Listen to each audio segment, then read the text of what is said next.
그에 대한 첫 번째 기록을 만나옵니다. 1914 Hastings Senior High School Tiger Yearbook. All right, the next mention of him we have here. We have a picture of him. 19살의 유일한입니다. In his football uniform, that he said, Ilhan came from Kearney with quite a football rep. He lived up to it and was a dangerous man at all times. Dangerous in a good way, as he is a very good football player. 의외입니다. 미식 축구 선수였다는 것도 놀라운데 실력이 꽤 뛰어났던 모양입니다. So we're very proud of this. 성적은 어땠을까요? If I'm looking at these grades, so he has many marks that 93, 93, 90, 91, and 92. And specifically in history, he was a very good student. He knew the past, which helped predict the future, so that gave him an understanding of what happened in the past to help predict the future and probably help with part of his success as a student and as he got older and then was in business and helped other people out. 유일한은 꽤 여러 번 졸업 앨범 속에 등장합니다. 토론 동아리에서 활동하며 대회에도 여러 번 출전했습니다. 한인신문에 수상 소식이 실리기도 했죠. 유일한은 다방면에서 뛰어난 조선 유학생이었습니다.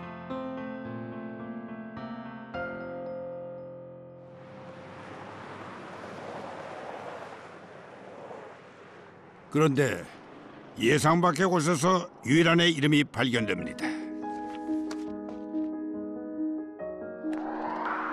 불량선인, 후대의 sen징, 불온하고 불량한 조선 사람. 일제가 식민지에 정하던 조선인을 지칭하던 용어입니다. 유학생도 특별 감시 관리 대상이었죠.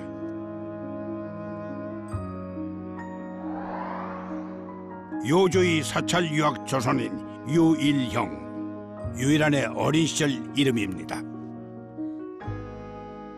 새로운 세계 사조의 변화를 언제나 민감하게 받아들이는 게 유학생, 청년 유학생이거든요.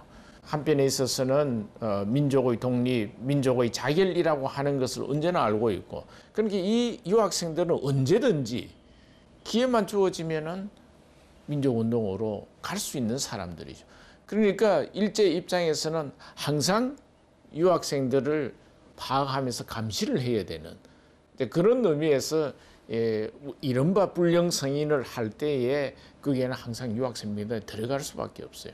이른바 잠재적인 불량 승인이기 때문에 이 사람들은 언제든지 갈 수 있다. 유일한도 그랬습니다. 독립운동에 적극적으로 참여하는 것이죠. 유일한이 유학했던 헤이스팅스, 이곳에 한인 소년병 학교가 있었습니다. 미주 지역 최초의 군사학교였죠. 15세부터 18세까지 한인 소년병 학교에서 의열투쟁을 위해 군사훈련을 받았습니다.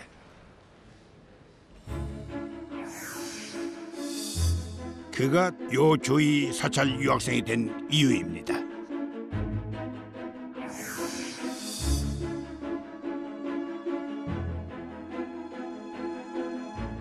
일본의 조선인 유학생들 역시 마찬가지였죠. 1919년 당시 동경에는 조선인 유학생 600여 명이 있었습니다. 나라의 독립을 위해 가장 먼저 행동에 나선 것은 바로 그들이었습니다.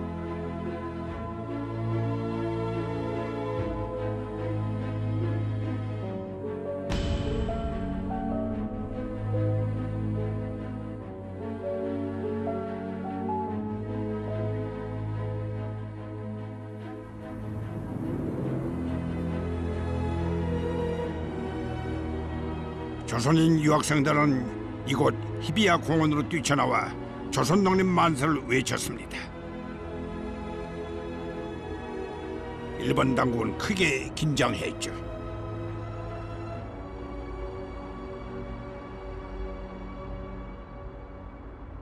여긴 일본의 그 히비야 공원 입구입니다. 100년 전 바로 여기서 우리 젊은이들이 동경 한복판에서 만세를 불렀던 곳입니다. 이 자리는 또 특별한 의미를 가지고 있습니다. 바로 저 건너편이 일본의 왕궁입니다. 일본 제국의 심장부나 마찬가지였죠. 이건 보통 용기 있는 일이 아닙니다. 더군다나 황궁 앞에서 독립 만세를 불렀다는 것은 정말로 이건 생사를 넘는 목숨을 내건 거사가 아니었나 이렇게 생각이 됩니다. 미국 유학생 유일한도 동경 28 독립선언 유학생들도 식민지 조국의 현실을 외면하지 않았습니다. 그래서 조선인 유학생들은 일제 감시 대상이 된 것입니다.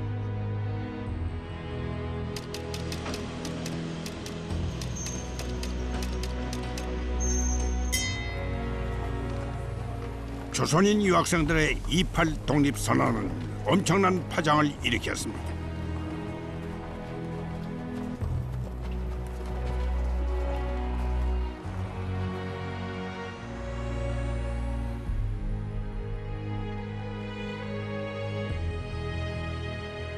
(1919년 3월 1일) 탑골공원에서 독립선언을 낭독한 것은 청년 정재영이었습니다.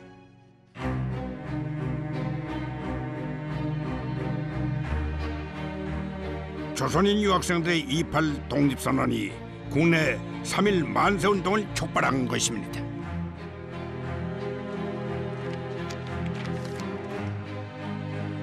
조선 독립 만세! 일본의 유학생에서 조선의 청년으로 그렇게 독립운동이 이어졌고 순식간에 전국으로 확산됐습니다. 하지만 조선 독립 만세를 외친 대가는 참혹했습니다.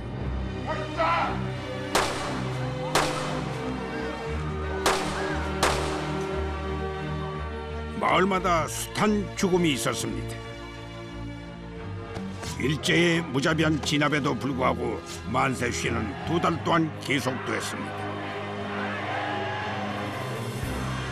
전국에서 일어난 만세 시위는 1542건, 약 200만 명이 참여한 것으로 추정됩니다. 36년간의 일제 강점기 동안 최대 규모의 항일 저항 운동이 됩니다.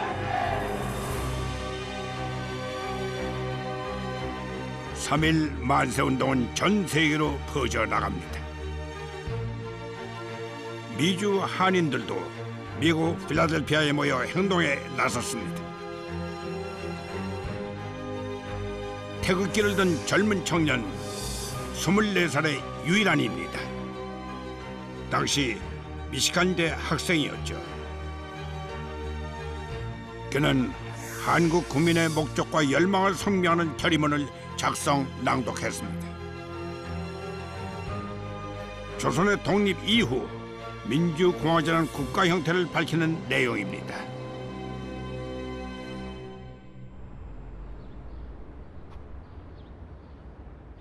이것은 3.1운동과 대한민국 임시정부에서 천명한 것과 같은 내용입니다.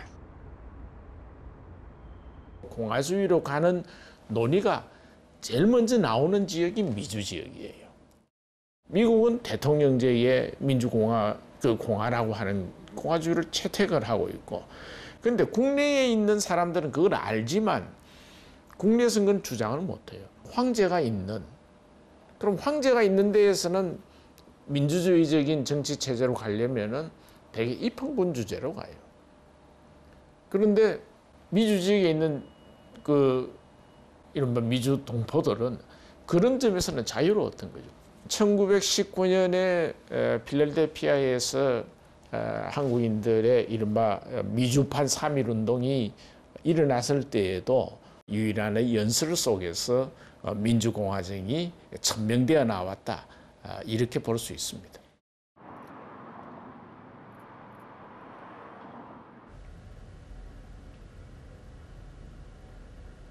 미주 지역의 독립운동을 주도했던 단체 대한인 국민회입니다. 그들이 자발적으로 상하이 임시정부에 보낸 후원금,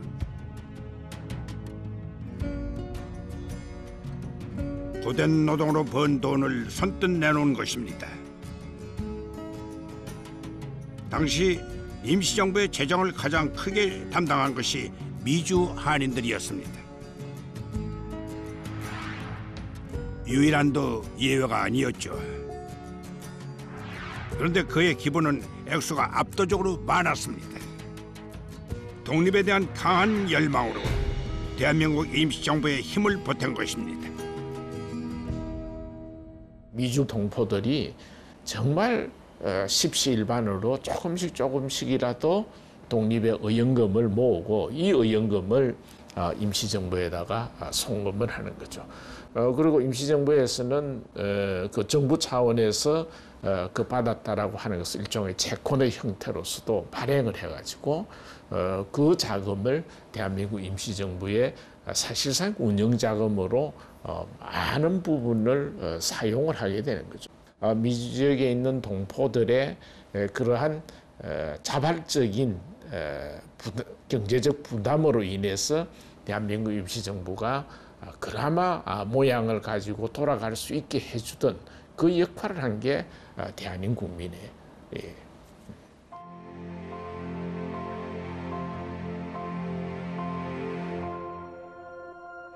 한인 소년병 학교, 미주 지역에 세워진 최초의 한인 군사학교였습니다. 이때 유일한의 나이 15살이었습니다.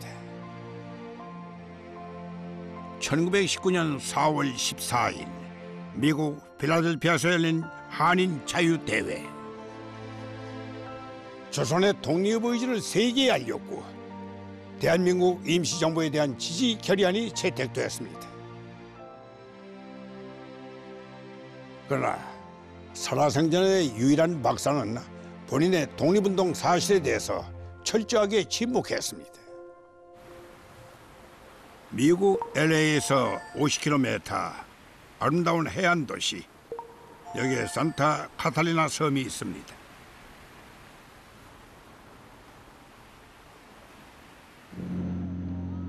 험준한 산악지대와 외부와 차단된 지형이 특징입니다.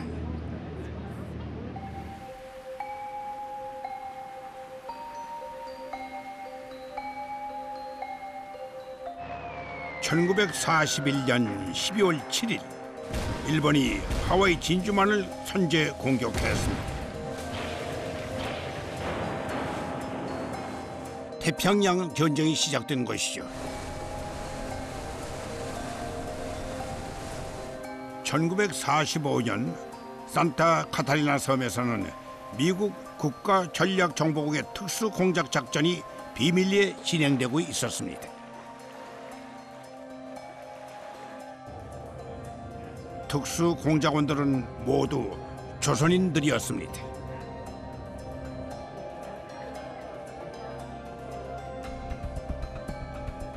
이곳에 당시 역사적 사실이 남아 있습니다.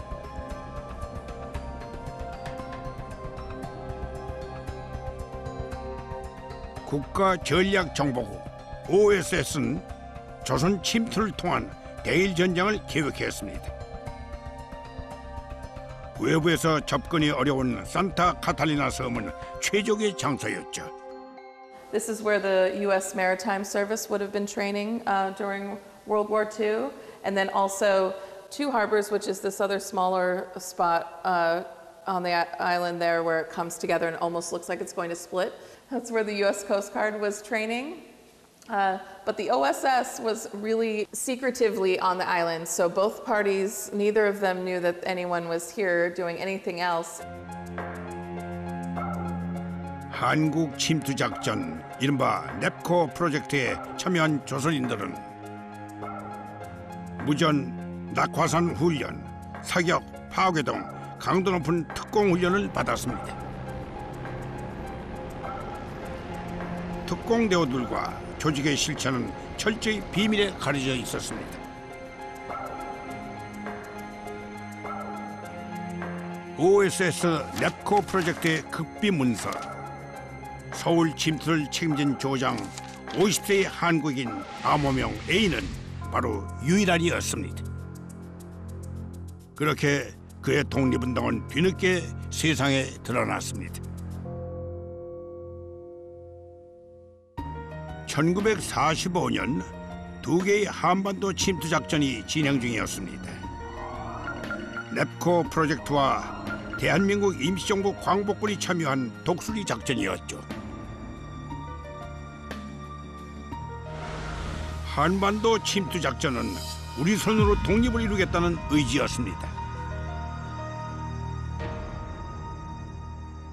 한인들의 입장에서는 뭐 조금 이렇게 관심을 좀 덜 두고 자기의 생활이나 이런 것도 충분히 할 수 있는데도 태평양 전쟁이 미국과 일본의 전쟁의 결과가 조국이 독립할 수 있는 길이다라고 하는 그런 확신을 가지게 되는 거고, 그런 점에서 정말 자신들의 희생을 각오하면서 전쟁에 참여해 나가는, 그게 이제 한쪽에 있어서는 중국 지역, 하나는 미국에 있는 그 청년들의 훈련, OSS와의 연관운동, 그런 것이 일어나게 되는 거예요.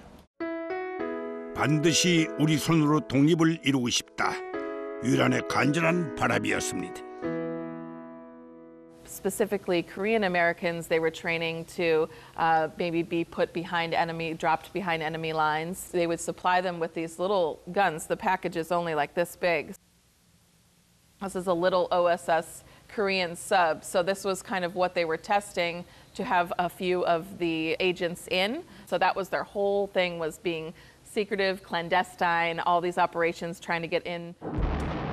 하지만 일본의 원폭이 투하되면서 한반도 침투 작전은 실행되지 못했습니다.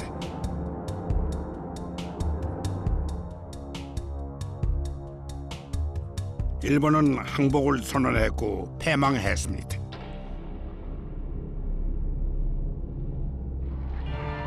(1945년 8월 15일) 마침내 한국은 해방됐습니다.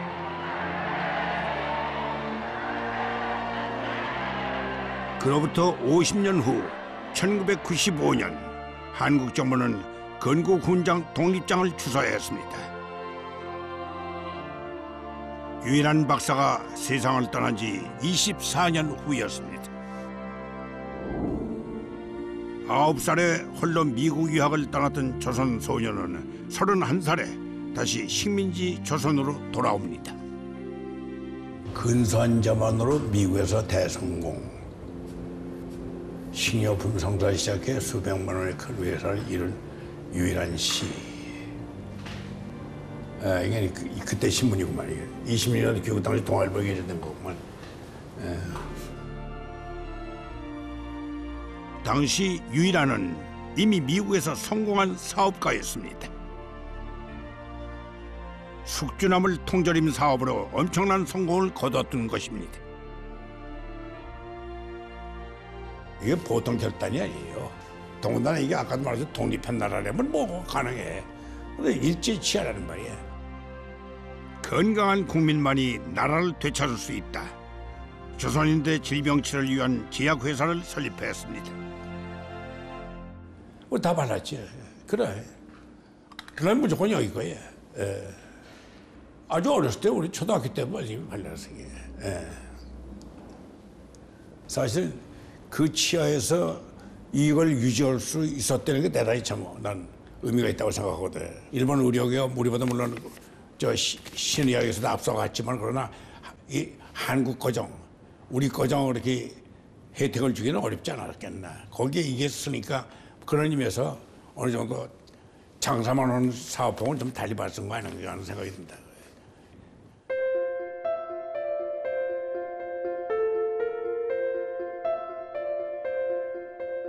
독립운동가에서 기업가로. 하지만 유일한 박사는 달라지지 않았습니다. 1969년 경영 일선에서 물러나면서 유일한 박사는 자식이 아닌 회사 임원에게 사장직을 물려줍니다. 유일한 탁월한 경영으로 국내 1위 제약회사로 성장시켰습니다. 이와 같은 사무능률화의 실익에 따라 이미 유한양행 등에서는 IBM 전자계산기 등을 설치, 기업의 성과 효율을 도모하고 있습니다. 처음에는 아들을 회사 경영에 참여시켰습니다. Initially, my grandfather allowed a nephew of his to enter the company and even my father to enter the company. My father did have some successes at Yuhan. He brought in the first mainframe computer. He started Yuhan Kimberly. He wasn't the human being that my grandfather thought should be at the head of the company. Maybe he was too aggressive. Maybe he was not able to get along in the culture. 1969년 주주 총회. 유일한 박사는 공채 사원 출신의 임원에게 모든 경영권을 인계합니다. 아들 대신 전문 경영인을 선택한 것이죠. My grandfather valued working hard to achieve success. He did not respect jumping to success. 그로부터 50년 가까운 시간이 흘렀습니다. 유일한 박사의 기업 정신은 지금도 잘 지켜지고 있을까요?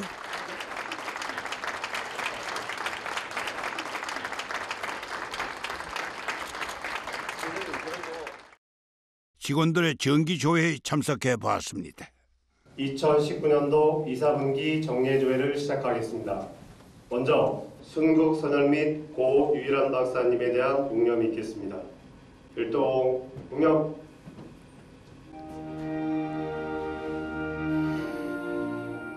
순국 선열에 대한 묵념.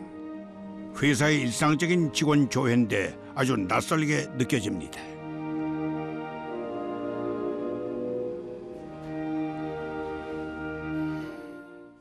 유한의 정신과 신주, 우리는 힘을 다하여 가장 좋은 상품을 만들어 국가와 동포에게 도움을 주자. 각자와 나라에 도움이 되도록 하자. 독립운동과 애국 국가에 도움이 되자는 구호가 인상적입니다. 유일한 정신을 이어가기 위해 힘쓰겠습니다. 직원 여러분 모두도 유일이라는 자긍심을 갖고 매사에 창의와 열정으로 정직하고 성실하게 일해 주십시오. 그렇게 할 때 우리는 사회에 기여하는 제2의 유일한이 될 수 있을 것입니다. 1971년에 세상을 떠났지만 유일한 정신은 여전히 살아 있습니다. 그럼 귀한 걸음 해주신 이순재 선장님을 힘찬 박수로 환영해 주시기 바랍니다. 기업에 대해서는 문외한이지만 이 회사에 대해서는 조금 아는 게 있습니다. 우선 안녕하십니까, 이순재입니다. 사실 유한양은 저 젊었을 때부터 알고 있습니다. 워낙에 유명한 회사가 돼가지고 저 회사가 아주 괜찮은 회사다. 또 저 회사에 들어가면 괜찮은 직원이 된다 하는 걸 젊었을 때 느꼈어요. 그 당시만 해도 기업의 개념이라는 것이 사실 우리 정리가 되기 전입니다. 예를 들어서 삼성, 현대가 제자리 잡기 이전의 단계이기 때문에 그 다음에 사업이 성공할 수 있고 수익을 올릴 수 있는 조건이 몇 가지 있었어요. 첫 번째는 탈세입니다. 그 당시는 뭐 전선화도 없으니까 지역의 세무사 정하면 짜면 그게 좀 가능했어요. 뒷돈 집어주면 어느 정도 조정이 가능했단 말이에요. 그 다음에 또 매점 매기사는 관계가 있습니다. 적게 사서 쌓아놨다가 송수기에 2, 3배씩 수익을 올려가지고 내보내는 방식. 어떤 그런 가운데서도 우리 양의 꿋꿋하게 우리 유일한 박사의 정신을 이어서 올바른 기업으로 우리 국가와 사회에 기여했다. 이런 의미에서 저희들한테도 아주 좋은 인상을 남겼습니다. 감사합니다.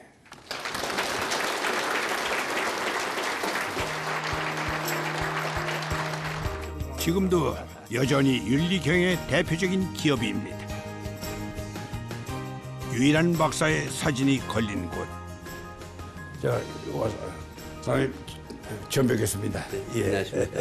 처음 이번에 뵙겠습니다. 저희 유일한 박사님 좀 모셔가지고 좋은 말씀 좀 듣고 예, 좋은 얘기 좀 듣고 78년도에 입사했거든요. 78년도에? 예. 신입사원에 입사했는데 선배님들한테 참 많은 이야기를 들었습니다. 71년도에 돌아가셨기 때문에 저희들은 돌아가시고 난 뒤에 입사했어요. 글쎄 그래요.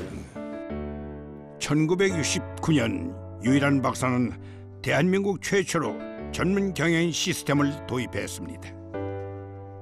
약 50년이 전 지금까지 그대로 지켜지고 있습니다.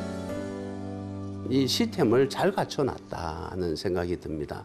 회사를 보면은 26년에 설립이 되었으니까 지금 이제 93년이 되었거든요.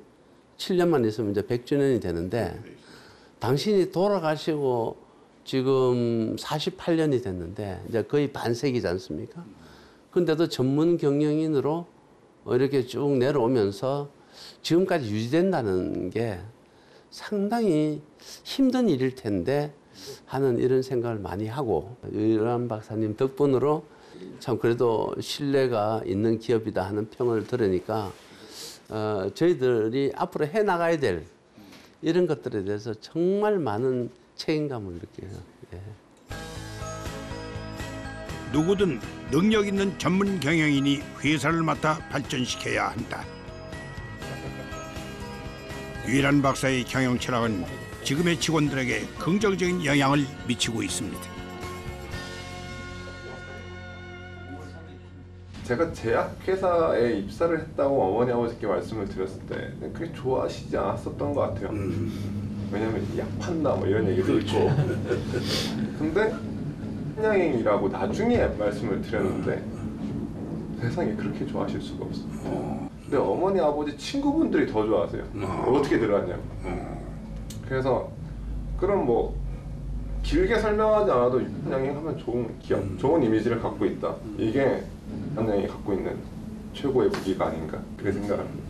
경영 철학이 직원이 주인의 회사이기 때문에 직원 하나하나가 사장인 거예요. 회장님인 거예요. 그래서 타 회사 같은 경우에는 보통 2세, 3세 경영으로 세습을 하지만 저희는 그게 아니란 말이죠. 그래서 직원 누구나 하나하나가 한 번쯤은 이제 사장이 되는 꿈을 꿀 수 있는 그거를 통해서 회사의 주인의식을 더 키울 수 있는, 함양될 수 있는 계기가 생기고 그 부분이 아닙니다. 이곳 직원들에게 회사는 남의 것이 아닙니다.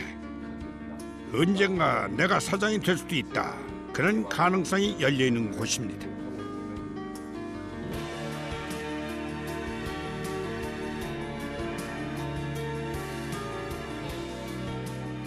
(1971년) 이번의 유언장은 정말 충격적이었습니다. 개인이 소유한 모든 재산을 사회에 환원한 것입니다. 대한민국에선 최초로 이루어진 일이었습니다. 1971년 3월 11일 유일한 박사가 세상을 떠났습니다. 기업을 설립해 큰 부를 축적한 그였기에 세상 사람들의 관심은 유언장에 쏠렸습니다. 기업의 이익은 그 기업을 키워준 사회에 돌려줘야 한다. 평소 그의 철학이 유언장에 담겨 있었습니다. 내 소유 주식은 모두 사회에 기증한다. 아들은 대학까지 졸업시켰으니 앞으로는 자립해서 살아가거라. 7살 손녀 유일링에게는 학자금 1만 달러를 물려준다. 억만장자 유일한의 유언이었습니다. For me, as the grandchild, I don't even think about it. It's quite natural. I was just raised that way because I didn't receive more money or... It's just the way I was raised. We are raised to be our own success. In fact, in a strange way, it's almost shameful to receive money for doing nothing. I don't know if this should be in the show or not, but anyway, in a strange way, you want the dignity of making your own way.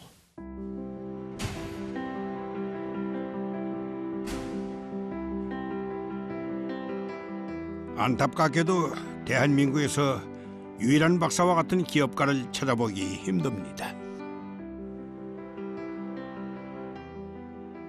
그동안 세계 여러 나라에서 세계적인 부호를 만나보고 또 연구해 오신 경제 전문가 김바희 선생을 모시고 얘기를 나눠보도록 하겠습니다. 사실은 제가 있을 자리는 아닌데요. 독립운동 전문가는 아니니까 네. 유일한 선생이 가진 아주 독특한 위상 때문에 나오게 됐습니다. 유일한 선생은 말씀하신 것처럼 독립운동가인데 독립 이후를 꿈꾸신 분이거든요. 진정한 독립은 민생과 부국에 있다고 믿었던 겁니다. 일본은 언젠가는 우리나라 땅에서 물러나겠지만 우리가 그걸 폭력으로 쟁취한다 하더라도 결국 진정한 독립이 되려면 민생과 부국이 되지 않으면 안 된다. 이렇게 느끼셨던 것 같아요. 아직 우리나라 기업에 대한 인식 수준 전체가 유일한 선생 근처에 못 가고 있다. 이런 안타까움마저 듭니다. 그분은 19세기에 태어나서 20세기 전반에 주로 활동하셨습니다. 그분보다도 뒤처져 있다. 이런 안타까움이 좀 듭니다. 우리나라 기업 구조, 이른바 재벌이라고 하는 게 전 세계 거의 유일한 기업 경영 시스템이 됐거든요. 그러니까 약간 이상한 그 유교적 관념들이 지배해요. 이건 내 재산이다. 지분은 15%밖에 안 되고, 그리고 내 가정에서 물려받아야 된다. 이런 생각이 강하다 보니까 어떤 문제가 생겨나고 있는 거 하니 그 자식들 입장에서는 이제 세습 받는 건 당연하게 여겨지는 거죠. 당연한 거죠. 그러다 보니까 경영 능력을 발휘하기 위해서 그렇게 엄청나게 노력하지 않거든요. 그러니까 교육을 시키는 부모들 입장에서도 자기들만의 리그를 만들어서 자기들끼리 교육받게 하고 결혼하게 하고 그러다 보니까 보통 사람들의 삶과 동떨어진, 그러니까 어떻게 보면 법과 상식 위에 군림하는 특권 계층처럼 됐는데 이게 기업을 위해서 결코 좋은 게 아닌 게 전혀 좋은 일이 아니죠. 그렇죠. 최근 몇 년 사이 부자들의 추문이 끊이질 않고 있습니다. 네가 뭔데? 내 거! 그게 나네! 없는데 왜 넥타이 매고 왜 넥타이 아침 일할 때 넥타이 풀러? 만취 상태에서 술집 종업원을 폭행한 혐의를 받고 있는 김 회장의 셋째 아들 김 씨가 구속됐습니다. 탱크로리 기사를 폭행하고 이른바 맷값을 건넨 혐의로 구속 기소된 최 전 대표에 대해서 검찰이 징역 3년과 야구방망이 몰수를 구형했습니다. 와 가의 3세가 마약을 구매한 혐의로 잇따라 경찰에 입건됐습니다. 마약 투약 혐의 인정하십니까? 우리가 지금 뭐 땅콩 회항 사건을 포함해서 한진가에서 벌어진 일이나 혹은 그 밖에 여러 가지 오너 리스크라고 불리는 것들이 이렇게 그 특별한 특권 계층이 형성돼서 보통 사람과 거리감을 가지게 되면서 벌어진 일들이거든요. 그런 점에서 보면 가족 경영의 문제가 아직도 우리 재벌 체제에서 아주 핵심적인 문제로 남아있다고 볼 수 있겠죠. 그러니까 유일한 박사가 대단하다는 게 자기 가족이 물려받지는 않았지만 90년 기업을 만들었고 벌써 승계한 전문 경영인만 몇 명입니까? 그러다 보니까 어떤 그 굉장히 앞서간 기업인의 모델을 제시했다고 볼 수 있겠습니다. 사회 속에 공존하는 거기 때문에 이 사회가 잘 되지 않으면 우리 기업도 잘 되지 않는다. 그 네팔에서 만나 뵀던 라면왕 비노 초드리 같은 경우에는 지진이 났거든요. 대지진이 2014년에 네팔에서 났는데 대부분 그 나라를 부유층들이 빠져나가는데 이분은 빠져나가는 게 아니라 오히려 지진의 진앙지로 가서 어떻게 우리 국민들이 살아남을지에 대해서 고민을 같이 나누는 거죠. 지난 2015년 7.8 규모의 대지진이 네팔 전역을 뒤흔들었습니다.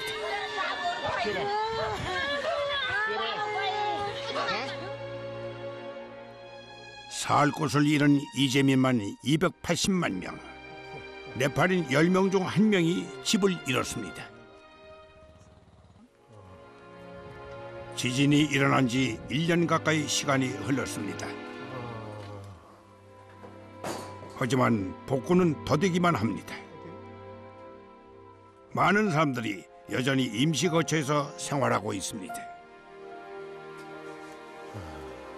그냥 맨 땅 위에 대나무와 함석으로 지은 임시거처인데요. 상당히 그 공간도 협소하고 지금 अनि फेरि त्यही हो अब राति मच्छरले टोक्ने सर्व आउने भ्याकुता आउने भित्र अब खानेपानी छैन यहाँ राम्रो चामलहरू चाउचाउहरू अलिअलि दिएको थियो 2013년 포브스가 선정한 네팔인 최초의 억만장자 비노 초도리. 그가 더 유명해진 것은 네팔 대지진 이후의 행보 때문입니다. 살 곳을 잃은 주민들을 위해 임시가옥 1만 채를 지어 보급한 것입니다.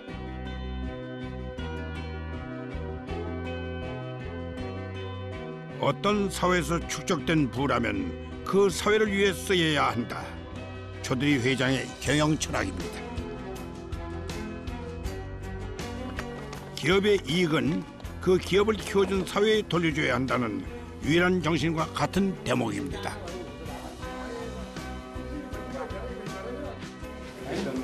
तपाईको परिवारमा कतिजना छ? हाम्रो परिवारमा 7 जना छ। सब 8 छ त? सब 8 छ। Jebel's wealth. Yeah. There is Jebel's wealth. Is it a family wealth or founder's wealth or society's wealth? In our part of the world, and probably that's true also in the rest of the world, they say that personal wealth or a family-controlled wealth or a business doesn't last more than 3 generations. There is a contribution in your enterprise, in your corporation, by all the stakeholders. I think it is wrong for anybody to think it is me and I can do whatever I like with it. 2011년 미국의 금융 위기. 하지만 주범인 월가 최고 경영진은 수백만 달러의 퇴직금까지 챙겼습니다. 분노한 시민들이 시위에 나섰습니다. 문제 해결을 위해 나선 인물. We should care about it a lot, and we should care about it more than anyone else cares about it. Every worker earns a decent wage, then every single business benefits from the demand of those that those wages represent.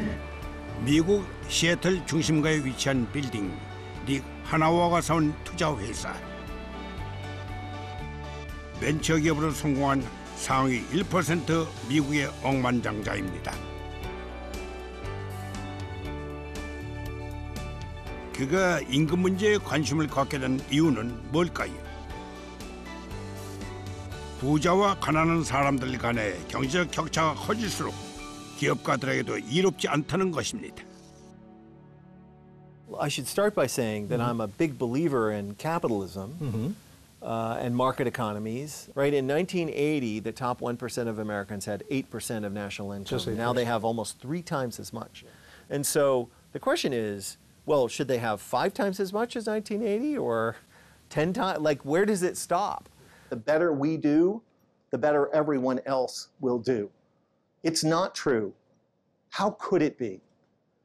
I earn 1,000 times the median wage, but I do not buy 1,000 times as much stuff, do I? I actually bought 2 pairs of these pants, what my partner Mike calls my manager pants. I could have bought 2,000 pairs, but what would I do with them? How many haircuts can I get? How often can I go out to dinner? No matter how wealthy a few plutocrats get, we can never drive a great national economy. Only a thriving middle class can do that. 기업이 잘 되려면 모두 함께 잘 살아야 한다는 것입니다. 그분들을 만나 뵈니까 어떤 공통점이 하나 있던데요. 최근에 사회적 책임, SR이라고 부릅니다만 이런 것들 많이 강조하고 그런 부서도 따로 만들고 있는데 우리 기업들도. 근데 그분들은 그런 표현 자체를 쓰질 않아요. 그러니까 자기 그게 몸의 일상이 돼서 기업이 사회 속에 존재한다는 인식이 강한 거죠. 그러니까 그건 아마 부자가 돼서 그런 면도 있겠습니다만 어려서부터 부자가 되는 과정에서 유일한 선생이 느꼈던 것처럼 나라나 지역사회와 하나가 돼서 성장하지 않으면 기업의 미래가 없다. 이렇게 느꼈던 것 같아요. 그런 공통점이 있더군요. 우리 유일한 선생의 독립운동가적인 정신, 기업가의 철학 이런 것들이 앞으로도 우리가 추구해야 할 하나의 기업의 모델이 아닌가, 정신적 모델이 아닌가 이렇게 생각이 듭니다. 명분 있는 기업, 철학 있는 기업인 별로 없어요 요즘. 그래서 좀 그리워집니다. 우리는 누구나 부자가 되고 싶어 합니다. 돈 그 자체가 꿈인 셈이죠. 그러나 부자가 된 뒤에 그 부를 어떻게 써야 할지에 대한 고민은 아직도 부족한 것 같습니다.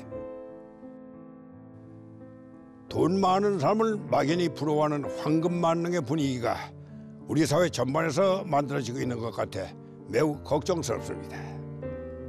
또한 요즘 우리 사회에서 본받을 만한 사회 지도층을 찾아보기가 힘들어지고 오히려 일부 인사들의 혐오스러운 행위가 드러나고 있는 것도 이와 무관치는 않을 겁니다. 아무랬던 일제강점기에 행동하는 독립운동가이자 기업의 사회적 책임을 강조했던 성공한 기업가 100년 전의 청년 유일한이 지금 한국 사회에 묻고 있습니다.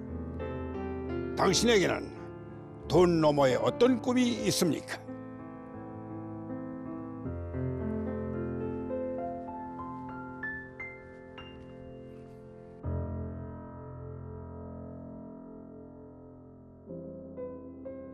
유일한 박사가 세상을 떠난 지 50년의 시간이 흘렀습니다.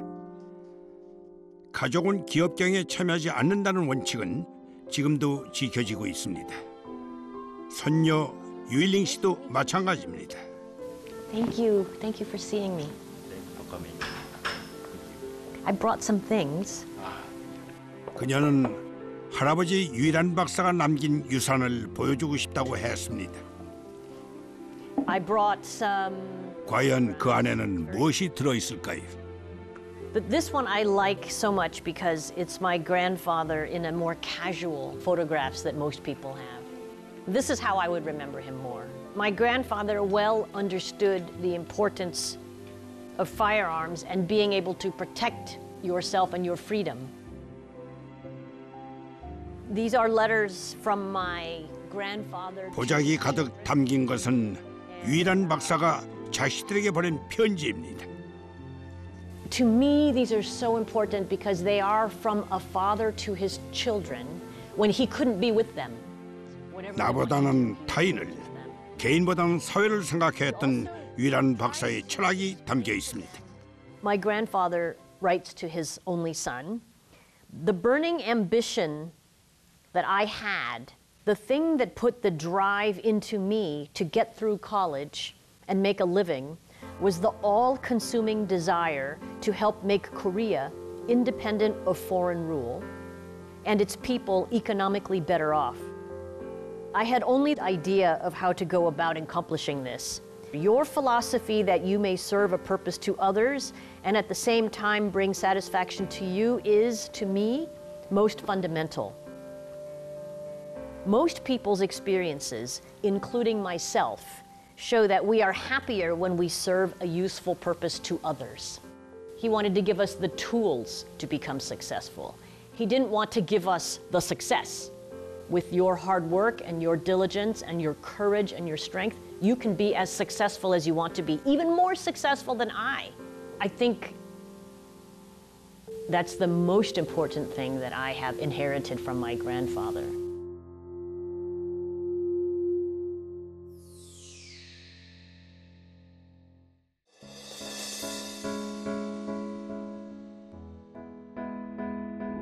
The young man Ilhan knew, his dream was for his native country, Korea, to regain its independence.